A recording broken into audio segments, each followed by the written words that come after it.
kicked her creepy date out of her house, she had no idea she just dumped one of Virginia's most brutal serial killers. It started innocently in late 2020. Monica met Anthony on a dating app. After weeks of daily video calls, she finally picked him up at a Pennsylvania bus station. But the red flags appeared instantly. The very first thing he told her, "Please don't judge me. I don't like when women reject me." Things rapidly escalated once they got to her home. He crossed every boundary, even peeing in her bed on her birthday. Then he suddenly snapped. He pinned her arms. He grabbed her neck. Terrified, she fought back. She finally forced him out. Months later, she received a horrifying phone call. Anthony had just been arrested. He was the notorious shopping cart killer. During their exact timeline, he was luring women to motels and using a shopping cart to move their bodies to vacant lots. Monica survived by trusting her gut and fighting back. But the fierce rejection that saved her life left her with a haunting, terrifying realization. She now fears that breaking his one rule is exactly what triggered his murder spree. In 2024, the brazen assassination of a United Healthcare CEO shocked the nation. But today, the suspected shooter isn't just fighting murder charges, he's executing an unprecedented legal loophole to beat the system entirely. The timeline starts in Manhattan, where Luigi Magnone used a fake ID to track CEO Brian Thompson. He carried out a fatal shooting outside a Midtown hotel, then vanished. The massive manhunt ended 5 days later at a Pennsylvania McDonald's. Police recovered a 3D printed pistol and a handwritten manifesto, where Magnone blamed the health insurance system for his severe, untreated back pain. Despite the murder charges, his anti-corporate motive struck a nerve with the public. Supporters poured over $1 million into his legal defense fund. Fast forward to August 2026, just weeks before his state murder trial, Magnone suddenly pleaded guilty to his federal stalking charges. His goal? To trigger double jeopardy protections. That's the constitutional rule preventing someone from being punished twice for the exact same crime. Now, his defense argues this federal conviction means the state murder case must be thrown out. The suspect who meticulously calculated a hit on the streets of New York is now executing an equally calculated legal maneuver to beat the justice system. In 2021, 5-year-old Kamari Holland was brutally murdered. But instead of sitting on death row for decades, her killer's unusual legal maneuvers led to a rapid execution. It started when Jeremy Williams paid Kamari's mother $2,500 to hand over her own child. Williams took the little girl to an abandoned house in Phoenix City, where she was assaulted and killed. When police caught him, the case cracked wide open. Williams confessed to a hidden trail of violence, including murdering his own 1-month-old daughter in Alaska simply because he didn't like hearing her cry. Facing overwhelming evidence, Williams pled guilty to capital murder, but then he formally requested to drop all his legal appeals to speed up his own death sentence. The local sheriff noted this wasn't remorse. It was a coward's fear of spending life in prison looking over his shoulder. On August 13, 2026, Alabama executed Williams by lethal injection at the Holman Correctional Facility. His final meal was cheese pizza, and his last words asked God for forgiveness. Kamari's community is left with deep scars, but this swift execution permanently ensures her killer can never harm another child again. At 1:47 in the morning, 84-year-old Nancy Guthrie vanished from her Arizona home. She left behind a trail of bizarre forensic clues and a timeline we're going to break down. The next morning, relatives found her phone and personal belongings untouched inside the house. Given Nancy's physical limitations, authorities immediately ruled out a voluntary exit. They knew she was abducted. The physical evidence centers on a doorbell camera. At 1:47 a.m., it captured a masked, armed figure tampering with the lens. Investigators found Nancy's blood near the front entrance and discovered a matching black glove discarded 2 miles down the road. Then the search derailed. Someone demanded $4 million in Bitcoin, later claiming Nancy had died from a medical issue. But the FBI ultimately determined these messages were cruel fakes from someone exploiting the family. A massive multi-agency search swept the area, but early missteps, like sending DNA evidence to a private lab instead of the FBI, raised fears of lost time. 6 months later, despite the blood, the camera footage, and the cruel hoaxes, all this evidence has failed to answer the only question that matters. Who took Nancy Guthrie, and where is she today? It's been 6 months since 84-year-old Nancy Guthrie vanished from her Tucson home.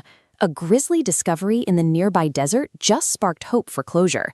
But instead, her case is tangled in 3 bizarre updates. First up, search and rescue teams just found human remains 15 miles away in Sansevier. but officials quickly crushed the speculation. The remains have been out there too long to be Nancy. Second, investigators are officially pursuing a kidnapping theory after releasing two distinct ransom notes. One demands a Bitcoin payment, while the other claims Nancy died from a heart condition. Police kept these hidden, but finally released them, hoping someone recognizes the specific writing style. And finally, the local deputies union is openly slamming the lead sheriff for botching the investigation. They point to two massive missteps: relying on junior detectives with only 3 years of experience and handing the potential crime scene back to the family less than 24 hours after she disappeared. So despite a massive $1 million reward, Nancy's case remains entirely bogged down by false geographic leads, cryptic demands, and departmental infighting. Why did Charles Manson really order the brutal 1969 murders?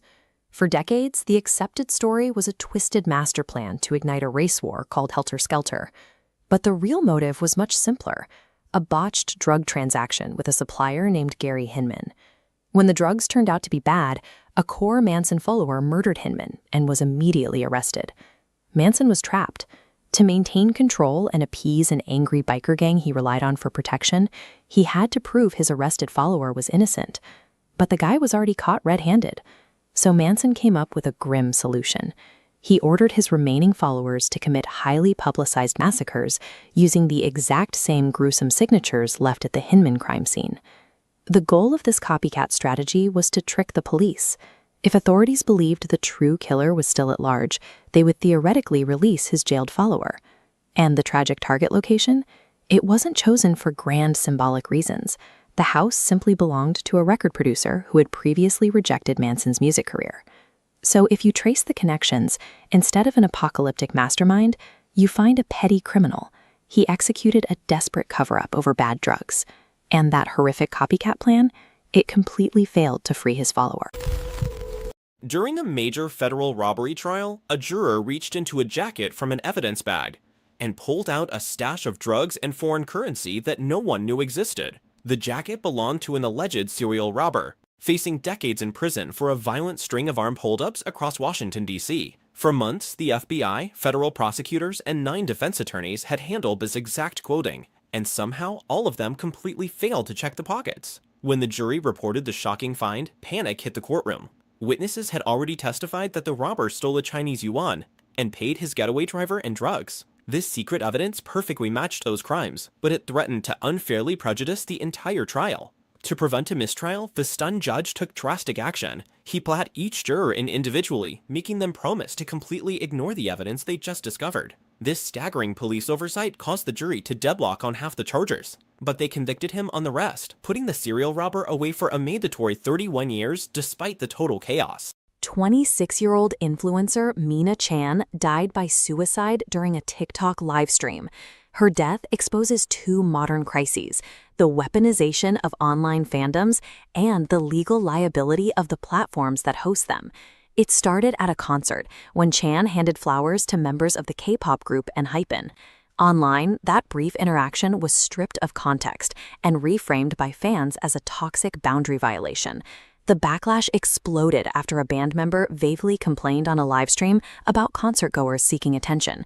Fans treated his comment as a green light, launching a relentless, targeted cyberbullying campaign. Even after Chan posted a public apology, the overwhelming harassment continued. The abuse ultimately drove her to take her own life on a live broadcast. Police only arrived after frantic viewers scrambled to raise the alarm. The platform's failure to immediately halt the broadcast is now triggering a massive legal debate. Traditionally, tech companies are legally immune from what their users post, but experts are questioning if platforms should lose that protection when their safety systems fail to stop a live trauma. When online harassment becomes a spectator sport, the tech platforms that built the arena might finally be held responsible. On January 24, 2023, a Massachusetts mother strangled her 3 children and jumped from a window. It sparked what's being called America's saddest murder trial. Now, a jury must answer a polarizing question. Was this a calculated crime or the tragic result of an uncontrollable medical emergency? The day started normally, with Lindsay Clancy building snowmen with her kids. But after she sent her husband to the pharmacy, he returned to a silent house, his children gone, and his wife paralyzed. Her defense centers on a rare, severe illness following childbirth that triggers a sudden break from reality. That medical emergency is called postpartum psychosis. Crancy says auditory hallucinations commanded her to kill her children and herself. But cross-examinations just exposed massive gaps in her medical care. Her psychiatrist treated her almost entirely through telehealth, without complete medical records, missing that Clancy recently called a suicide hotline twice. Prosecutors demand life in prison for intentional murder. The defense argues a lack of criminal responsibility, asking for psychiatric commitment. The final verdict will set a major legal precedent. It forces the system to decide exactly where a failing maternal healthcare system ends and a mother's criminal responsibility begins. The 27th of July, 2026, Karachi, Pakistan. 25-year-old entrepreneur Raza Ali leaves home before dawn after receiving a call. He tells his family he will be back within minutes. He never returns. His phone goes silent almost immediately. 2 days later, police discover his body in Gulistan-e-Jauhar. Investigators say he had been tortured, shot, and parts of the body were burned in an apparent attempt to destroy evidence. Mir Raza Ali was known as the founder of the fast-growing Wafflix brand and a graduate of IBA Karachi. His sudden death shocked entrepreneurs and students across the city. Police launched a murder investigation, but the motive remained unclear. Authorities examined possible personal, business, and criminal angles while appealing for evidence. Friends, family, and members of the public gathered to demand answers and justice. As the investigation continues, one question still remains. Who called Mir Raza Ali that morning? June 2003, Atacama Desert, Chile. A collector unfolds a tiny cloth near an abandoned mining town. Inside lies a 6-inch skeleton with an elongated skull, just 10 ribs, and features that look almost impossible. Within days, photos spread across the internet. Some call it proof that aliens once visited Earth. Others insist the government is hiding the truth. The mystery grows because no one can explain how something so human could look so different. For years, documentaries, forums, and conspiracy theories turned the tiny body into one of the world's most famous alien discoveries. Then scientists finally gain access to the remains. Advanced DNA testing reveals a surprising answer. The skeleton belonged to a human female with rare genetic mutations that affected bone development and caused her remains to appear unusually mature despite dying before or shortly after birth. The discovery solved the mystery, but one question still lingers. Why did a human tragedy become the world's most famous alien?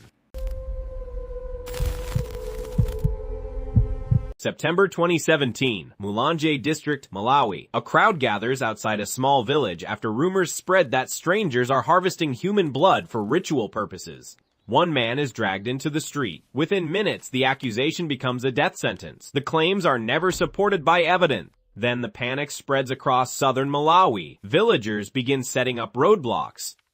Travelers, police officers, and aid workers are attacked after being mistaken for so-called bloodsuckers. Because of this fear, at least 9 people are killed and dozens more are injured. The government deploys soldiers and urges residents to ignore the rumors, while local leaders and international organizations warn that the accusations have no factual basis. Investigators find no evidence of organized blood harvesting, but restoring trust proves far more difficult than stopping the violence. The rumors disappeared. The scars remained. June 17, 2007, along Namibia's B1 highway north of Windhoek, a passerby opens a roadside rubbish bin and discovers human remains. Within days, more body parts are recovered at different locations along the same highway. Police identify the victim as Sana Garoas and begin investigating whether her murder is connected to the earlier deaths of Melanie Janse, Juanita Mabula, and Viola Swartbooi. The media soon gives the unknown suspect a chilling name, the B1 Butcher. Detectives establish a special task force, collect DNA from numerous suspects, and even seek assistance from forensic experts, but no conclusive match emerges. One suspect is investigated extensively, yet authorities never prove he was responsible. Years later, the murders remain officially unsolved, and investigators have never confirmed whether all of the victims were killed by the same person. The identity of the B1 Butcher remains one of Namibia's darkest mysteries.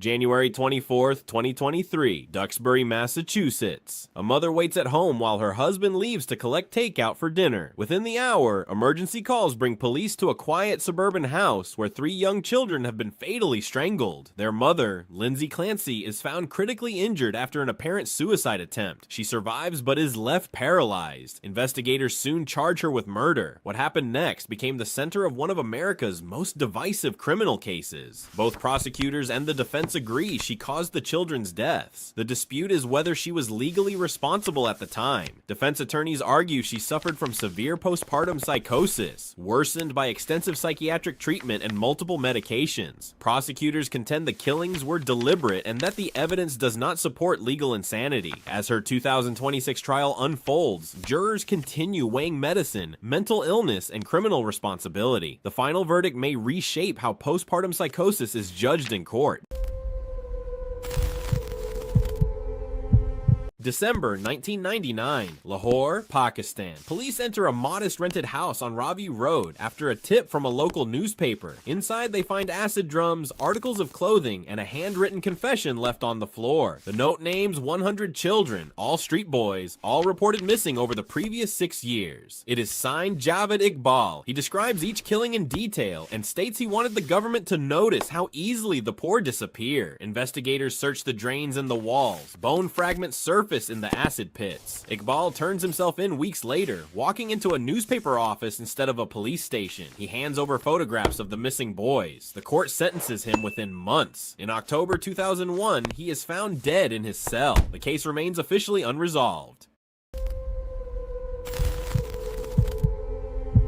August 1587, Roanoke Island, off the coast of present-day North Carolina. Governor John White steps ashore with over 100 colonists. He organizes homes, plants crops, and christens his granddaughter Virginia Dare, the first English child born in America. Then, low on supplies, White sails back to England for help. He promises to return within 3 months. War breaks out. England locks its ports. White cannot return for 3 years. When he finally lands again in 1590, the colony is empty. Houses stand intact, no signs of struggle, no bodies. Only one word is carved into a post: Croatoan. White searches nearby islands, but a storm forces his ships back. He never sets foot on Roanoke again. Search parties comb the coast for years afterward. Archaeologists dig for centuries, finding buttons, pottery, and tools. Colonial records list no massacre, no rescue, no burial. The colony was simply gone.